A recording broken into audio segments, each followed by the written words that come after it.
جب زمین بھونچال سے ہلا دی جائے گی اور زمین اپنے اندر کے بوجھ نکال پھینکے گی اور انسان کہے گا کہ اس کو کیا ہوا ہے، اس روز وہ اپنے حالات بیان کر دے گی، کیونکہ تمہارے پروردگار نے اس کو حکم بھیجا ہوگا۔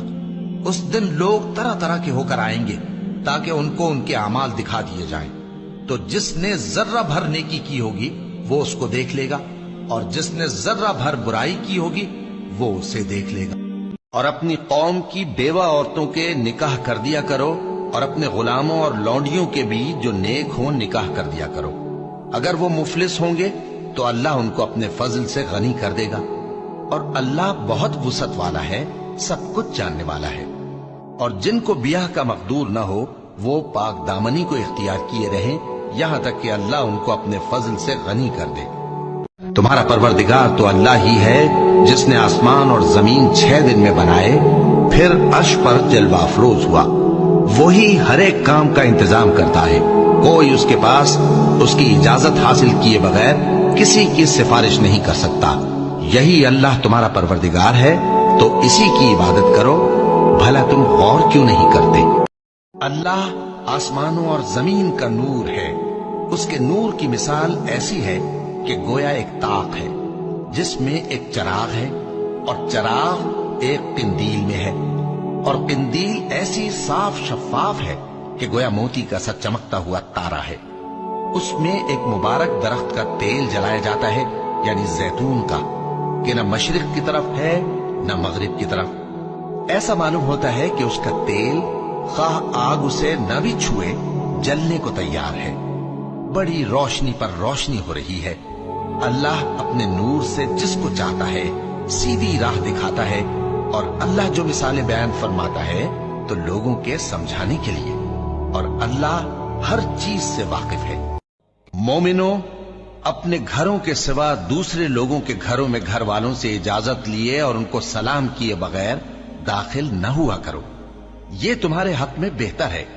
اور ہم یہ نصیحت اس لیے کرتے ہیں کہ شاید تم یاد رکھو۔ پھر اگر تم گھر میں کسی کو موجود نہ پاؤ تو جب تک تم کو اجازت نہ دی جائے اس میں مت داخل ہو، اور اگر یہ کہا جائے کہ اس وقت لوٹ جاؤ تو لوٹ جایا کرو، یہ تمہارے لیے بڑی پاکیزگی کی بات ہے۔ اور جو کام تم کرتے ہو اللہ سب جانتا ہے۔ ہاں، اگر تم کسی ایسے مکان میں جاؤ جس میں کوئی نہ بستا ہو اور اس میں تمہارا اسباب رکھا ہو تو تم پر کچھ گناہ نہیں، اور جو کچھ تم ظاہر کرتے ہو اور جو پوشیدہ کرتے ہو اللہ کو سب معلوم ہے۔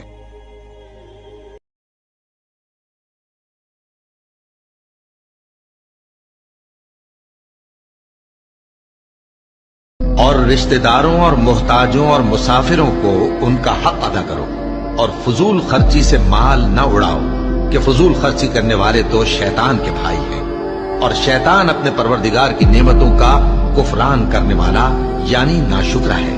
اور اگر تم اپنے پروردگار کی رحمت یعنی فراخ دستی کے انتظار میں جس کی تمہیں امید ہو ان مستحقین کی طرف توجہ نہ کر سکو تو ان سے نرمی سے بات کہہ دیا کرو، اور اپنے ہاتھ کو نہ تو گردن سے بندھا ہوا یعنی بہت تنگ کر لو کہ کسی کو کچھ دو ہی نہیں، اور نہ بالکل کھول ہی دو کہ سبھی کچھ دے ڈالو، اور انجام یہ ہو کہ ملامت زدہ اور حسرت زدہ ہو کر بیٹھ جاؤ۔